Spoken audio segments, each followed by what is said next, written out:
Bismillahirrahmanirrahim. Assalamualaikum warahmatullahi wabarakatuh. Alhamdulillah wassalatu wassalamu ala Rasulillah wa ala alihi wa ashabihi wa mawalah. Wa ba' ikhwanu fiddin asyhadakumullah. Kita dalam beragama ini harusnya kan paling tidak pertama adalah benar-benar membangunnya dengan basis ilmu yang kuat, ya. Agar yang kita yakini ini menghujam ke dalam hati kita, ya. Tidak mudah goyah. Yang kedua, dalam beragama ini kita harus menyingkirkan jauh-jauh ego kita, sifat sombong, sifat angkuh. Karena dalam agama ini, di mata Allah semua manusia itu sama, ya. Yang bedakan itu cuman takwanya saja. Di surah Al-Hujurat kan begitu, ya. Inna akramakum indallahi atqakum. Yang paling mulia di antara kalian adalah orang-orang yang bertakwa. Jangan mentang-mentang kita ini seorang pejabat, orang kaya, kalau terpandang, terus maunya atau selalu diistimewakan, ya. Dalam Islam nggak bisa itu. Misalnya Pak ya, kalau sholat itu udah satu shop itu sama semua, ya. Mau tukang somai, guru, dosen, presiden, semuanya sama satu shop. Sujud semua di hadapan Allah Subhanahu wa Ta'ala, ya kan? Bapak kalau umroh haji itu kan sama semua di hadapan Allah. Kainnya putih semua. Nggak ada yang beda warna. Nah, perkenankanlah di sini kami menceritakan sebuah kisah yang cukup memilukan, ya. Yang pernah terjadi pada masa dahulu, ya. Yang harusnya kita ambil pelajaran yang besar dalam keberagaman kita, ya.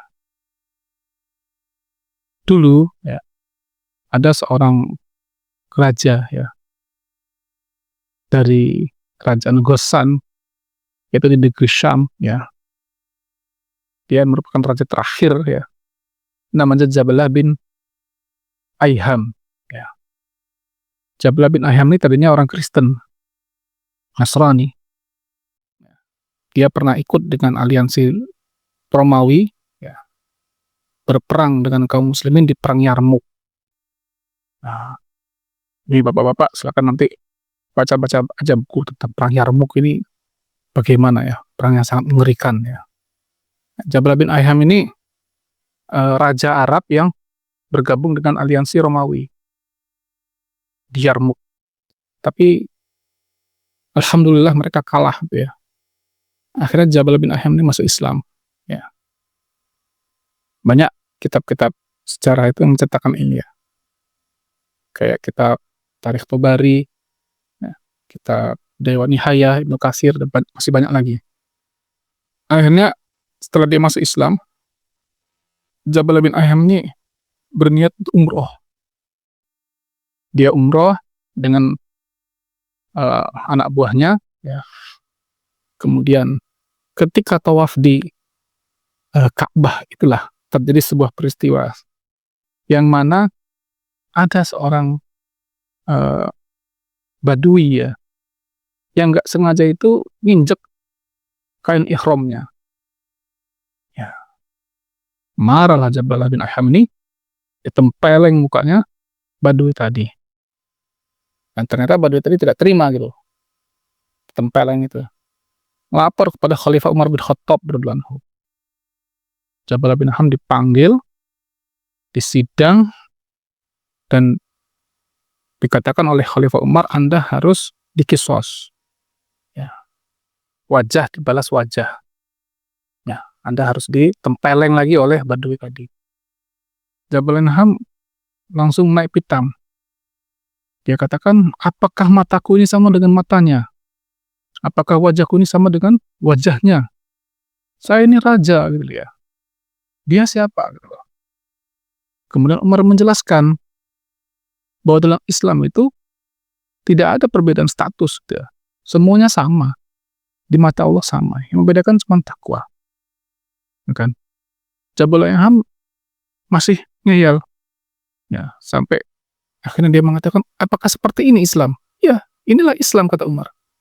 Ya, Anda harus dikisos. Ya udah Tuan, saya minta waktu semalam aja untuk berpikir, kata dia. Dikasih waktu semalam oleh Umar bin Khattab radhiyallahu anhu. Nah, pas malam itulah dia kabur, lari, ya, minta suaka perlindungan kepada kerajaan Romawi. Dia menghindar dari kisos itu, gak mau ditempeleng balik, dan milih berlindung dengan kerajaan Romawi, dan akhirnya balik ke dalam agama Kristen yang terdahulu. Masya Allah, ya Pak ya. Murtad lagi dia. Tapi ternyata dalam perjalanan, ya, Jabalah ini nyesel ternyata. Dia balik ke Kristen nyesel. Dia teringat lagi masa-masa indah dia ketika dia melaksanakan sholat. Begitu nikmatnya dia mengerjakan sholat. Dia teringat masa-masa dia berpuasa. Begitu nikmatnya berpuasa. Kan? Begitu nikmatnya, ya, berdoa di depan, ya, Ka'bah, mengucurkan air mata, dan seterusnya. Tapi rasa gengsi dia, ya, rasa sombong dia yang lebih besar itulah yang membuat itu terhalang untuk mau kembali kepada Islam. Ya, sampai akhirnya Jabalah bin Ayham ini buat syair yang sangat terkenal, ya. Dia katakan tanassarat al-asrafu min 'ari lutmatin. Ya. Para bangsawan-bangsawan itu terhindar dari aib berupa tamparan, ya. Wa ma kana fiha law sabartu laha dararan. Padahal hal itu tidak mengapa, ya, jika mereka itu atau jika aku itu mau bersabar sedikit saja. Ya, saya bacakan terjemahnya aja Pak ya. Dan aku menjual padanya, dia melindungiku dari keras kepala dan kesombongan. Mataku yang sehat dengan yang bermata satu itu, ya kan? Maksudnya dia nggak mau dikisos tadi kan. Aku berharap ibuku tidak melahirkanku dan berharap aku akan kembali pada kata-kata Umar yang diucapkan kepadaku. Andai aku menjadi gembala untuk, ya, masa muda di padang pasir dan menjadi tawanan di Rabi'ah dan Bani Mudhar.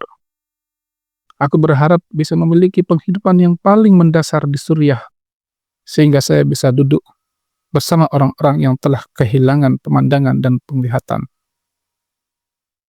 Tetapi dia tetap di sana sampai dia meninggal sebagai seorang kasta.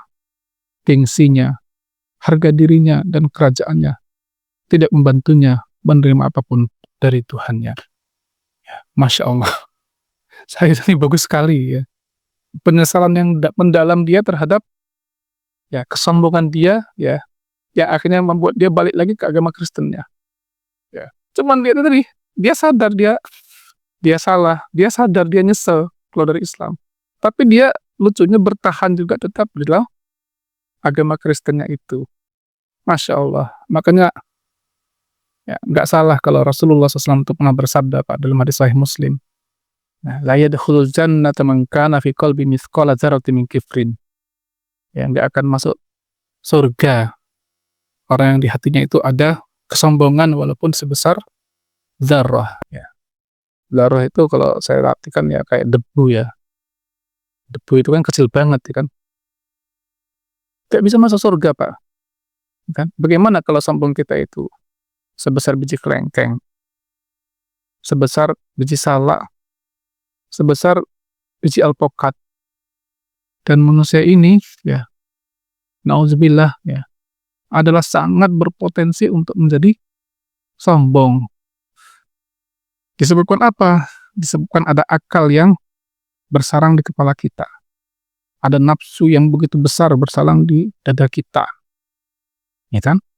Kita lebih tua sedikit aja dari orang, kita angkuh mendongakkan kepala kita di hadapan dia. Ya, kita lebih ganteng aja, dah sombongnya luar biasa. Kita berkulit putih saja kadang-kadang, ya, memandang sebelah mata kepada orang-orang yang berkulit hitam.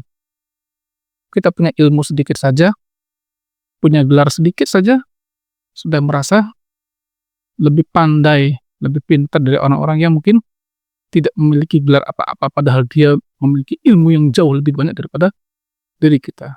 Ya, waliyazubillah. Ya. Ketika Nabi bersabda itu, nggak bisa masuk surga orang yang di hatinya ada kesombongan walaupun sebesar debu. Ada orang bertanya, "Ya Rasulullah, wahai Rasulullah, inna rajula yuhibbu ayyan ta'ila bina'lin hasanin." Kalau ada orang suka pakai sendal atau sepatu yang bagus, wa yatasawwaba bisawbin hasanin, suka pakai pakaian yang bagus, apa itu juga sombong? Ya. Ini pertanyaan bagus, Pak. Jangan salah paham.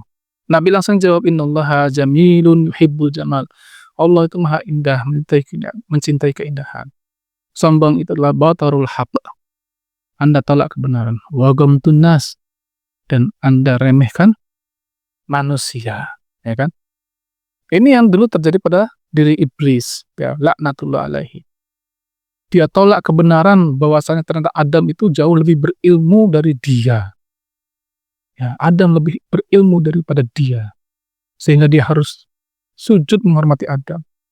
Ya. Wa ghamtun nas, dia remehkan itu Adam hanya karena dia merasa lebih senior, lebih dahulu diciptakan dari Adam. Hanya karena dia merasa lebih bagus penciptaannya. Khalaqtani min narin, kau ciptakan aku dari api, ya Allah. Wa khalaqtahu min tin, dan kau ciptakan dia dari tanah liat. Ya. Yang menyebabkan dia akhirnya terusir dari surga. Ya kan? Karena kesombongannya. Nanti kapan-kapan kita akan bahas tentang Nabi Adam dan iblis, ya. Yang kedua-duanya sebenarnya terperosok ke dalam dosa juga. Bedanya dosa iblis itu, ya, yaitu tidak mau tunduk kepada perintah. Dosanya Adam itu adalah melanggar larangan. Dan kedua dosa ini berbeda, ya, makomnya atau derajatnya. Dosa meninggalkan perintah itu jauh lebih besar. Kenapa? Karena ada kesombongan. Insyaallah lain waktu kita akan bahas. Mudah-mudahan sedikit bermanfaat bagi saya dan ikhwan sekalian untuk menundukkan hati kita kepada kebenaran, kepada Allah Subhanahu wa Ta'ala. Karena inilah agama yang sesungguhnya harus kita pegang erat-erat sampai akhir hayat kehidupan kita. Dan kita buang semua kesombongan kita dari diri kita yang lemah ini. Barakallahu fikum. Assalamualaikum warahmatullahi wabarakatuh.